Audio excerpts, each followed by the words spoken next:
নারায়ে তাকবীর, নারায়ে তাকবীর,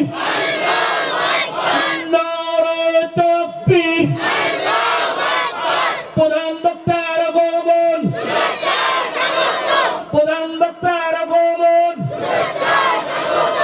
উল্লাপাড়ার পক্ষ থেকে, নয়নকাতির পক্ষ থেকে। তুমি মাটি আনতে পারলা না বলে আল্লাহর কান্না সহ্য করতে পারি না। এইবার ভাই মিকাইল তিনিও সহ্য করতে পারে না, ফিরে আসে। ইসরাফিল ভাই তিনিও ফিরে আসে।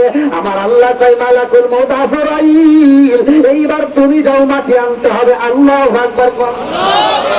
আরে মালাকুল মউত আজরাইল যখন চইলা আসে রে, মাটি কান্নার কয় আমার নিও না, আমার আল্লাহ আমার দিয়ে মানুষ বানাইব।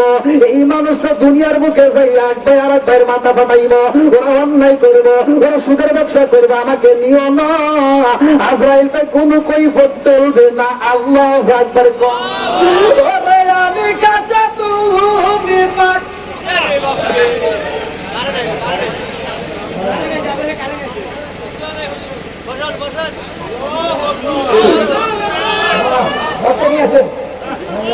চালান চালান হুজুর চলবে।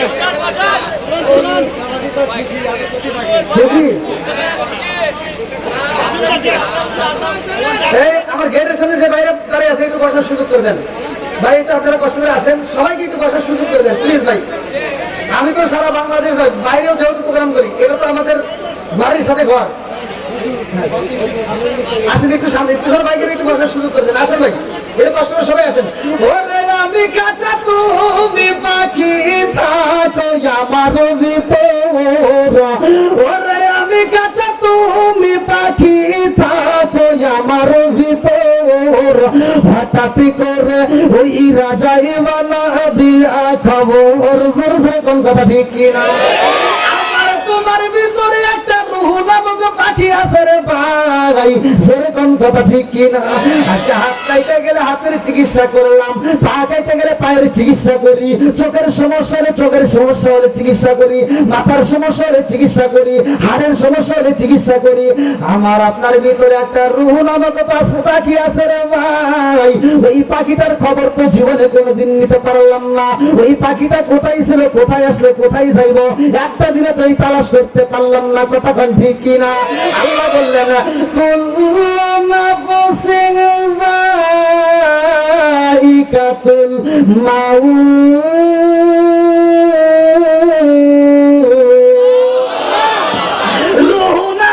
একটা পাখি আছে রে ভাই, সেই দিন আমার আল্লাহ আমাকে তোমাকে মরণ নামক একটা ফল খাওয়াইব। ওই দিনে রূহ নামক পাখিটা বের হয়ে যাইব। কথা কোন ঠিক কিনা? আমি কাঁচা তুমি পাখি থাকো আমার ভিতর। হঠাৎ করে ওই রাজাই বানা দিয়া খবর। ওয়াসিনপুর ঠিকানা তোমার যাইবা ওয়াসিনপুরে। শূন্য খাঁচা ফইরা রইব আমার মাটির ঘরে। জোর জোরে কোন কথা ঠিক কিনা? ওয়াসিনপুর ঠিকানা তোমার যাইবা ওয়াসিনপুরে। শূন্য খাঁচা ফইরা রইব আমার মাটির ঘরে। আমি মিশে কানে যতন কইরা সাজাইলাম বাসর। হঠাৎ করে ওই রাজাই বানা দিয়া খবর। জোর জোরে কোন কথা ঠিক কিনা? তুমি কেমন একদিন না নিলাম না খবর। চোখ থাকিতে অন্ধ রইলাম সংসারের ভিতর। তুমি কেমন একদিন না নিলাম না খবর। চোখ থাকিতে অন্ধ রইলাম সংসারের ভিতর। আলেম ওলামা কই সালাউদ্দি কই হইলে কানে পর। হঠাৎ করে ওই রাজাই বানা দিয়া খবর। জোর জোরে কোন কথা ঠিক কিনা? মরণ যেহেতু আসবেই, এই জন্য ঘরের ওয়াজ দরকার। কথা ঠিক কিনা? সমাজের ভিতর মুরব্বীদের বর্তমান সম্মান নাই। আমার ওয়াজগুলো শুনে নেন, এই যে আমি যে ঘটনাটা বলতেছি এর ভিতরে মুরব্বীদের সম্মান আছে না নাই? এই আদম আলাইহিস সালামকে আল্লাহ তৈরি করবে, লাভ নাই ঘটনা, আমি কেমনে বোঝাই, যেহেতু আমার আরেকটা বলবো, তারপর আমি যতটুকু পারি আমি আপনাদেরকে বোঝানোর জন্য আমি সংক্ষিপ্ত করে বলতেছি, মুরব্বীদের সম্মান করার দরকার আছে না নাই? অনেক সন্তান আছে বাপ মায়ের ফাঁকি দিয়ে ব্যবসার কাজে টাকা লাগাইছে, বিদেশ যাওয়ার লাগে বিশাল লাগে টাকা জমা দিছে, সব টাকা ধরা খায় বড় বসে রয়েছে। তারপরে বাপ মায়ের পরামর্শ করে নাই, কথা ঠিক কিনা? বাপ মায়ের পরামর্শ দরকার আছে না নাই? আবার এমন সন্তান আছে বিয়ে শাদী করছে 1-2 মাস যাওয়া মাত্র আর ভালো লাগে না, নতুন বিবির পামে পড়া বাপ মায়ের কষ্ট দেয়, আছে না নাই? সত্য কথা বলেন, আছে না নাই? ভাই রাগ করেন না, মুরব্বীদের দোয়া নিবেন, মুরব্বীদেরকে ভালোবাসা দিবেন, তাহলে আল্লাহ আপনাকে ভালোবাসবে, কথা কোন ঠিক কিনা? বন্ধুরা রে, মা বাবার মনে কষ্ট দিও না। সমাজের ভিতরে সমস্যা আমাদের একটাই, বউ শাশুড়ির দ্বন্দ্ব ঘরে ঘরে আছে না নাই? যেই ঘরের ভিতর বউ শাশুড়ির ভিতর দ্বন্দ্ব, যায়া দেখো ওই স্বামীটার কপাল মন্দ, কথা কোন ঠিক? শ্বশুরটা যদি বাজারে যায়, এইবার উল্লাপাড়া স্টেশন বাজারে যাইয়া শ্বশুর মানুষ যদি বাজার করে, কি মাছ কেনে কোনছে? ছোট মাছ। এই মুরব্বিয়া, এই যে ঘাটটা গুড়া মাছ, ছোট মাছ বোঝে না, একটা গুড়া মাছ। আমি এক জায়গায় ওয়াজ করতেছি সূরা ইখলাসের ফজিলত নিয়া, যে আল্লাহ রাসূল বলেছে আল ইখলাসু সূরাতুল কুরআন, যদি কোনো ব্যক্তি সূরা ইখলাস 3 বার পড়ে পুরো কোরআন শরীফ পড়ার সব তার আমল নামায় দেওয়া হয়। এই ওয়াজ করছি, এক মুরব্বি দাঁড়ায় কয়, হুজুর ওয়াজ বন্ধ করেন। বললাম কিয়া? আমার এলাকায় একজন সূরা ইখলাস পারে না। বললাম মানে কি দিয়ে নামাজ পড়েন? কয় কিয়া? ওই সূরা ফাতিহা, আলহামদুলিল্লাহ সূরা আর কুলুর সূরা। সূরা ইখলাস বোঝে না, কুলুর সূরা বোঝে, এরকম লোক আছে নাই? কথা বল না কিয়া? বন্ধুরা রে আমার, এইবার মুরব্বি যদি বাজারে যায় ছোট মাছ কিনে আইলে বৌমার কাছে দিলে, বর্তমান ডিজিটাল যুগ, আগেকার যুগে মহিলার পেটের ভিতর বাচ্চা নিয়া 9 মাসের বাচ্চা পেটের ভিতর থাকছে, তাও রান্না করছে, কথা কোন ঠিক কিনা? তাও দেখি যে ধান বাড়ায় চাউল বাইকে এই চাউল রান্না করছে। এই মুরব্বিরা কথা বল না কিয়া? আছে না নাই? আগেকার মানুষের মতো এখন কি পড়াবেন কষ্ট করে? এখন হচ্ছে ডিজিটাল যুগ, ওয়াজ হইছে ডিজিটাল, বক্তা হইছে ডিজিটাল, শ্রোতা হইছে ডিজিটাল, ডাক্তারও ডিজিটাল। আগেকার মানুষ এই মুরব্বীরা যদি বাজার যাওয়াতে হিসাব করে, এরা বড় মাছ লাগলে ছোট মাছ লাগলে একটা মাত্র কারণ, এরা চিন্তা করে এই ছোট মাছটা খাইলে আমার বৌমার চোখের জ্যোতি বাড়বে, আর ছোট মাছটা কিনে এনে দিলে বৌমার মুখে আর কথা নাই। রাগ করছে, কি করছে? এই যে ছোট মাছের টুকরাটা শ্বশুর দিছে, বৌমা আজকে সবচাইতে বাজারে সেরা মাছ ছোট মাছ নিয়ে আসছি, মনের মতো করে রান্না করবা, বইয়ের মুখে আর কথা নাই। এবার মাছটা নিয়ে রান্না করে যার পিছন দিক তাকায়, রান্না করে যার পিছন দিক তাকায়, আমার শ্বশুরের দিক ফলো করে, এবার রান্না করে যা দেখে শ্বশুর আর দেখা যায় না, এবার মাছের টুকরা এবার ফেলা দেয়, কথা বল না কিয়া? আছে না নাই? এবার মোবাইলটা হাতে নিয়া মগারে ফোন দিছে, হ্যালো মগারে, মানে স্বামীরে ফোন দিছে, এই শোনা তুমি কি করো? আমি তো ডিউটিতে আছি। শোনো, তোমার আব্বু শুধু ছোট মাছ কেনে, এই মাছ কি কাটা যায়? মগা গায়ে তাহলে কি করবো? তুমি এক কাজ করবা, আগামী মাসে আমার মোবাইলে বিকাশে টাকা দিবা, আমি বাজারে যা মাছ কিনবো। মগি কোথায় যাইবো? জোরে কর নাকি, কোথায় যাবো? মগি এইবার বাজারে গেছে, পরের মাসে বেতন তুলে নিয়ে বাজারে যাইয়া আর বাজারে ঘোরাফেরা নাই, ডাইরেক্ট বড় মাছ পাঙ্গাস মাছ কিনে ফেলাইছে। কি গেছে? বাড়িতে কাটা লাগে না, বাজার থেকে কাটতে এনে টুকলা টুকলা করে ফ্রিজের ভিতর রেখে দিছে, 2.5 মাস খায়া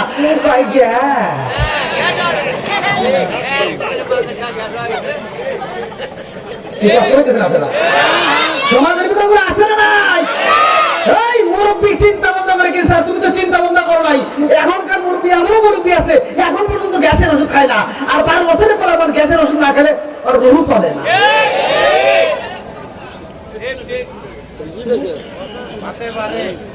ওই দেখেন যুবকরা পাগলের মতো ছড়িয়ে আসছে। আল্লাহ কবুল করুন, সবাই যেন আমিন। আরেকটু সবাই যেন আমিন। যুবক ভালো, পুরো সমাজ ভালো, কথা কোন ঠিক কিনা? যুবক খারাপ, পুরো সমাজ খারাপ, কথা কোন ঠিক কিনা? বন্ধুরা রে আমার মুরব্বী বাবারা, সোনার যুবকের দলেরা ভালো করে শুনে নাও।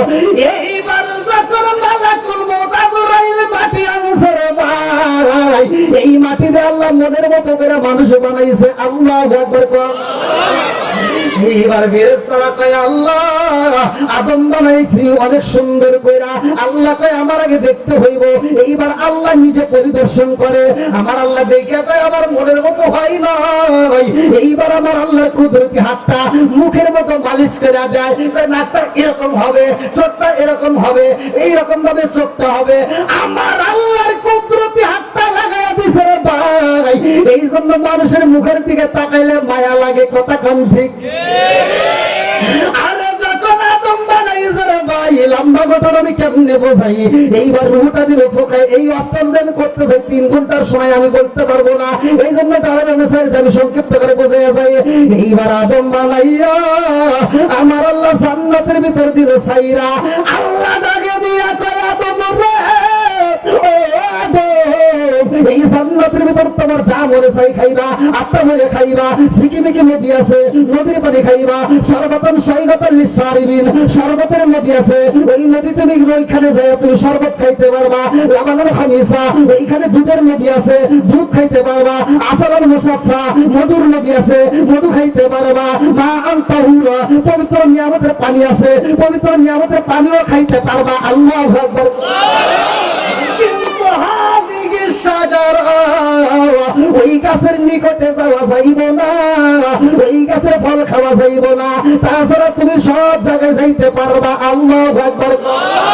আদম গেছে জান্নাতের ভাই, জান্নাতের ভিতর পার্কের ভিতর বইসা ভালো লাগে না, নদীর কিনারায় আসে ভালো লাগে না, ঝিকিমিকি পানি দেখে ভালো লাগে না, ফুলের বাগানে যাই মনটা বেজার। জান সরি মরি পার্কে যারা সোরা সোরা ঢুকে খালি হাসে, আসে একা ঢুকছে খালি মনটা বেজা। এইবার আদম আলাইহিস সালামের মনটা বেজা। আল্লাহ কই বইরা বালাইছি আদমের কি লাগ ওইদার মুরবি হাসতেছে। বাস বুঝে বালাইছি না। এইবার আদম আলাইহিস সালামকে আমার আল্লাহ কি দিল, মা হাওয়া আলাইহিস সালামকে ঘুমের ঘরে পাশে শোয়া দিছে। আল্লাহু আকবার কোন আমরা একটা ঘটনা। এইবার ঘুমটা যখন ভাঙে গেছে চোখের পাতা, কি আল্লাহ এটা কি? আল্লাহকে হাত দেওয়া যাইব না। এখানে ঘটনায় আছে লম্বা ঘটনা, বিয়া শাদী হইব, কেমনে হইব এই জান্নাতের বিয়েটা অনেকে আমরা জানি না। এইখানে মহারণা কি দেয়া দেয় ভাই এটাও আমরা জানি না। লম্বা একটা ঘটনা সংক্ষিপ্ত করে বইলা যাই। এইবার আদম নবী জান্নাতের ভিতর মা হাওয়া আলাইহিস সালামের পাইরে ভাই, এই জান্নাতের ভিতরে ঢোকার কারণে ইবলিস শয়তান তো বেজার। ঘটনা আছে না নাই? ইবলিস শয়তান আদমরে সিজদা করে নাই, কথা কোন ঠিক কি না? এই সিজদা না করার কারণে ইবলিস শয়তান ফারেক হয়ে গেছে, কথা কোন ঠিক কি না? এই বেঈমান চিন্তা করে আমি যেহেতু জান্নাতে যাইতে পারি না, আদমের কারণে যেহেতু আমি বঞ্চিত, এই আদমরে আমি জান্নাত থেকে যেমনি হোক বের করবই। এইবার এই বেঈমান করলো কি, জান্নাতের গেটের সামনে দাঁড়ায়া তাকায় দেখে ময়ূর রে দেখা যায়। আল্লাহু আকবার কোন। দুনিয়াতে আপনারা ময়ূর দেখছেন? তাফসীরের ভিতর আছে এই ময়ূরটা দেখতে ভালো দেখা যায় না? তাফসীরের ভিতর আছে এই ময়ূর দুনিয়ার বুকের ময়ূর যতটা সুন্দর দেখা যায় এর চাইতে আরো বেশি সুন্দর জান্নাতে ছিল। জোরে কোন সুবহানাল্লাহ। বন্ধুরা রে আমার এইবারে ময়ূরের সামনে দাঁড়ায়া এই বেঈমান ডাকে দিয়া কয়, ও ময়ূর তুমি জান্নাতের ভিতর রইছো, তোমার কি কোনো আমল আছে নি? বলে কিসের আমল? বলে এমন একটা আমল আছে রে, এমন একটা দোয়া আছে, এই দোয়াটা যদি তুমি পড়তে পারো এই জান্নাতের ভিতর থেকে কোনোদিন বের হতে পারবা না, এই জান্নাতের ভিতর থাকতে পারবা। এমন একটা আমল আমি জানি রে, এই আমল যদি করতে পারো কোনোদিন মরণ হইব না, কোনোদিন এই জান্নাত থেকে বের হতে হইবে না। আল্লাহু আকবার। ময়ূরকে তাহলে একটু শিখে দাও। কই শিখাবো, তবে শর্ত আছে। বলে কি শর্ত? বলে আমাকে জান্নাতের ভিতরে ঢুকাইতে হবে। বলে না না, এটা আমার আল্লাহর আদেশ হয়ে গেছে গো, তোমাকে ঢুকানো যাবে না, নিষেধ করে দিছে আমার আল্লাহ। এইবার বলে তাইলে তোমাকে আমি আমল শিখাবো না। বলে আমার একটা বন্ধু আছে, ওর সাথে আগে পরামর্শ করি। বলে বন্ধুকে? বলে গাছের গোড়াতে বসে আছে সাপ। কি বলে ডাক দাও। এইবার সাপে যখন ডাক দেওয়া হয়, সাপে তো মুখটা উকি দিয়া বের করে দিয়া কয় কি হয়েছে? বলে আমার কাছে এমন একটা আমল আছে রে, এই আমল যদি করতে পারো জীবনে মরণ হইব না, এই আমল যদি করতে পারো জীবনে জান্নাত থেকে বের হইতে হইব না। আর আমল যদি না জানো আল্লাহ যে কোনো মুহূর্তে তোমাকে বের করে দিব। সাপ কয় তাহলে একটু শিখে দাও। বলে শিখে তো আমাকে জান্নাতের ভিতর নিতে হবে। বলে না না না, সম্ভব না। এই বেঈমান ডাকে দিয়া কয় সাপ আমাকে এমনি এমনি নিতে হইব না, তুমি শুধু হা করবা, আমি তোমার মুখের ভিতরে ঢুকে যাব। আমি মুখের ভিতরে ঢুকে ভিতরে যাইয়া আমি ভিতর থেকে অভিনয় করব, তুমি শুধু আমার অভিনয়ের সাথে সঙ্গ দিবা। বলে ঠিক আছে। এইবার সাপের পেটের ভিতরে ঢুকে যায়, ভিতরে যায় সাপটা। এইবার গাছের গোড়ায় যায় কান্দে রে ভাই। সাপ যখন কান্দে, কান্নার আওয়াজ পাইয়া সাপের সামনে দাঁড়ায় কয় সাপ জীবনে তো তোমারে কোনোদিন কান্না করতে দেখি নাই, আজকে কেন কান্না করো, কারণটা কি? বলে আমি কি আমার জন্য কান্দি রে মা? আমি আমার জন্য কান্দি না, আমি তো তোমার জন্যই কান্দি। আলাইহিস সালাম কয় মানে কি বলতে চাও? বলে কারণ হইল এই গাছের ফল তোমাকে খাইতে নিষেধ করা হয়েছে নি। বলে হ্যাঁ, এই গাছের ফল খাওয়া যাবে না। এই কথা যখন বলা হয়, সাপের মুখে ইবলিস শয়তান বলতেছে মারে আমি তো এজন্যই কান্দি রে মা, এই গাছের ফল যদি তুমি খাইতে পারো আর আদম আলাইহিস সালাম রে যদি খাওয়াইতে পারো রে মা, এই জান্নাতের মধ্য থেকে কোনোদিন বের হতে পারবা না। আল্লাহু আকবার।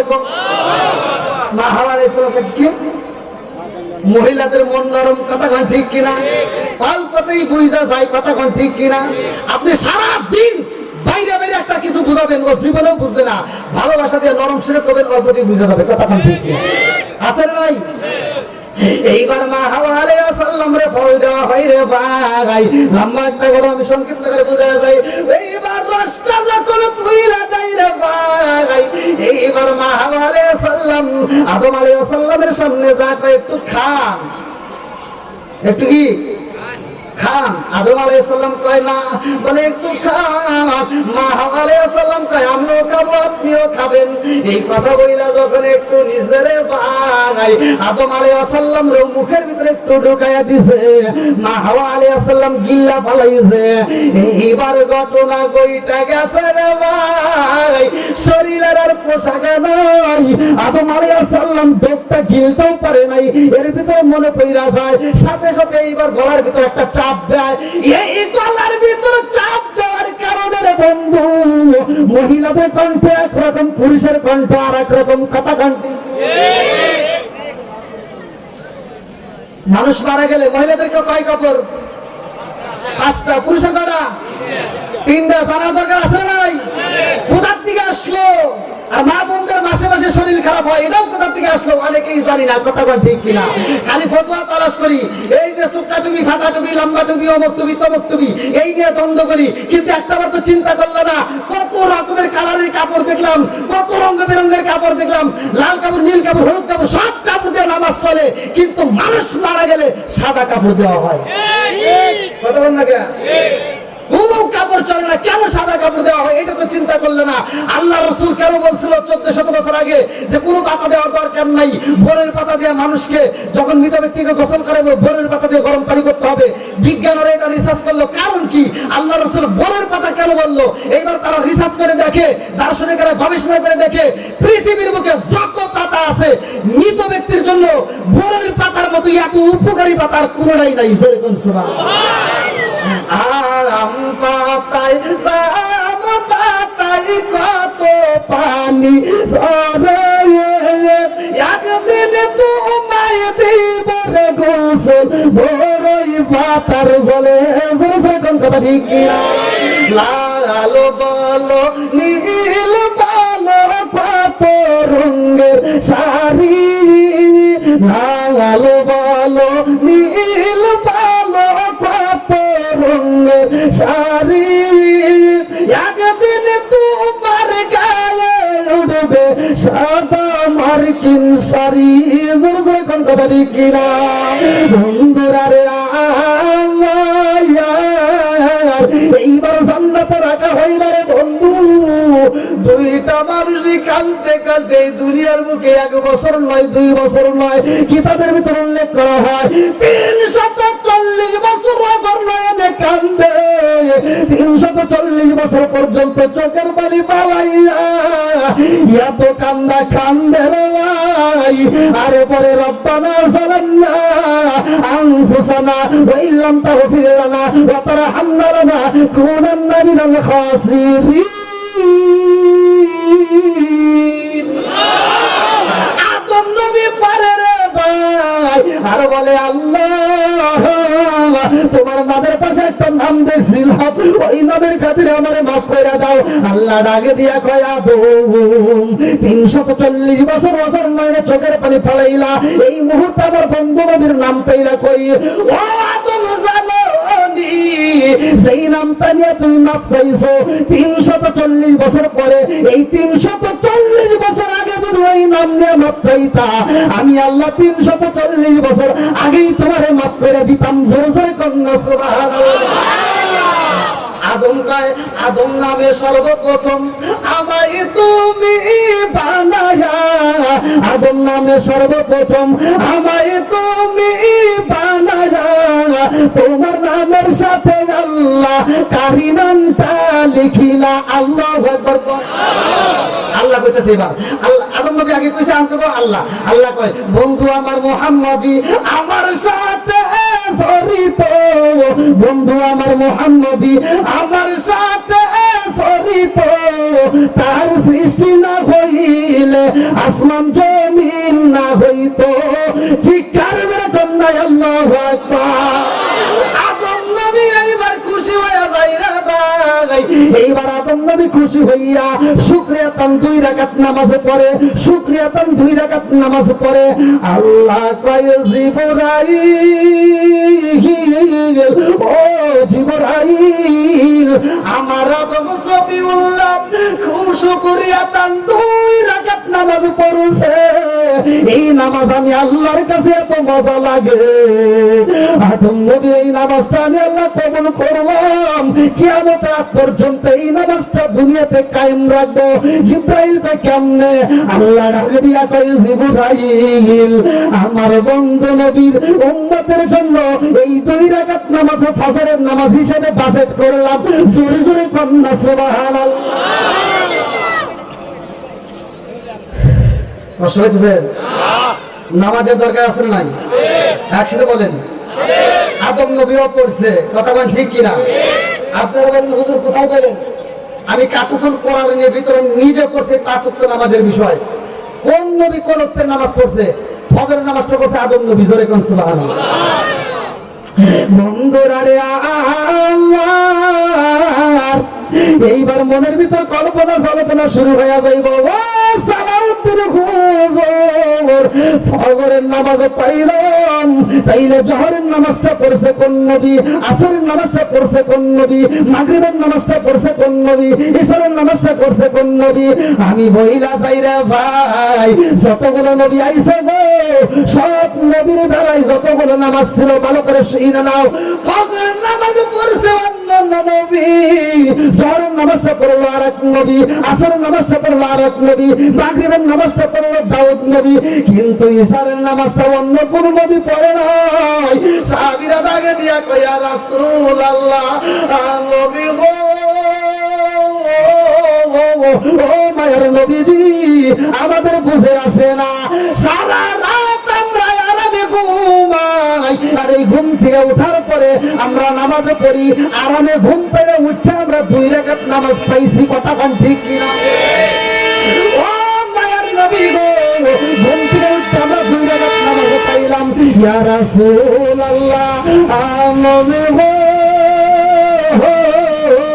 আর সারাদিন আমরা পরিশ্রম করি, সারাদিন আমরা কষ্ট কইরা একটু আরামে ঘুমাইতে যাব, ওই সময় আমাদের নামাজ বেশি হইল। আরে ঘুম থেকে উঠতে পড়তে হয় 2 রাকাত নামাজ, আর ঘুমাইতে যাব সারাদিন পরিশ্রম কইরা, ওই মুহূর্তে পড়তে হয় 4 রাকাত। কথা কোন ঠিক কিনা? মাগরিবের ঈশার নামাজ কয় রাকাত? আপনাদের কষ্ট হইতেছে? আমার নবী কান্দে আর কয় সাহাবীরা রে, এই ঈশারের নামাজের ঘটনা তোমরা জানো না, কারণ ফজরের নামাজটা পড়ছে আদম নবী, জোহরের নামাজটা পড়লো ইব্রাহিম নবী, আসরের নামাজটা পড়লো ইউনূস নবী, মাগরিবের নামাজটা পড়লো দাউদ নবী, ঈশারের নামাজ কোন নবী পড়ে নাই। ঈশারের নামাজটা শুধুমাত্র আমি নবী পড়ছিলাম। জোরে জোরে কন্যা সুবহানাল্লাহ। আমার নবী ডাক দিয়ে কয় ও সাহাবীরা রে, আমি যখন মিরাজে যাই, আমি যখন আল্লাহর বাড়ি যাই, আমার আল্লাহ এক জায়গায় নয়, দুই জায়গায় নয়, তিন জায়গায় নয়, চার জায়গায় নয়, নারায়ে তাকবীর। আসেন, যেহেতু আমার প্রোগ্রাম আছে, আসেন।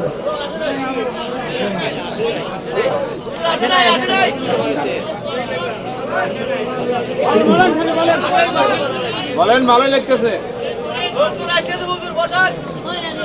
ভাই আপনারা একটু আরেকটু আগে আসেন, যেহেতু মানুষ বেশি। আসেন ভাই, আসেন। আমার রাস্তা ভাই মাঝখানে বন্ধ হয়ে গেছে, আর এখন কি হবে। তারপরে আপনাদের ভালোবাসা পেয়েছি আলহামদুলিল্লাহ। এভাবে যে মাঠটা ভরে যাবে আমি কল্পনাই করতে পারিনি। তবে আমার বিশ্বাস ছিল যে নবীর প্রেম যার ভিতর আছে, কোরআনের প্রেম যার ভিতর আছে, তারা বাইরে থাকবে না, এই পাগলগুলো ছুটতে আসবে। তার প্রমাণ আপনারা দিচ্ছেন। আল্লাহ এই পাগলদেরকে কবুল করুন। সবাই কোন আমিন। আর একটু জোরে কোন আমিন। বন্ধুরা রে আমার, এইবার আদম নবী নামাজ পড়ছে, আমার নবী কয় ও সাহাবীরা রে, আমার আল্লাহ আমারে মিরাজে নিয়া 17টা জায়গায় ভ্রমণ করাইছে। আমি বলেছিলাম আল্লাহ আমারে তুমি 17টা জায়গায় ভ্রমণ করাইলা, আর আমার উম্মত করবে না, এমন নবী তো আমি না। কথা কোন ঠিক কিনা? আমি খাবো, আমার উম্মত খাবে না, আমি পাবো, আমার উম্মত পাবে না, এরকম তো নবী আমি না। কারণ আমার উম্মতে আমি নবী অনেক ভালোবাসি। জোরে জোরে কন্যা সুবহানাল্লাহ। জগত পাগল কাবার জন্য, কাবাই পাগল মাবুদের। জগত পাগল কাবার জন্য, কাবাই পাগল মাবুদের। হায়রে মাবুদ পাগল নবীর জন্য, নবী পাগল আমাদের। চিৎকার মেরে কন্যা আল্লাহু আকবার। আমার নবী কয় সাহাবীরা রে, আমার আল্লাহ আমারে 17টা জায়গায় ভ্রমণ করাইছে। আল্লাহ রে বললাম আল্লাহ 17টা জায়গায় ভ্রমণ করাইলা, আমার উম্মত কি করবে না? আল্লাহ ডাকে দিয়া কয় বন্ধু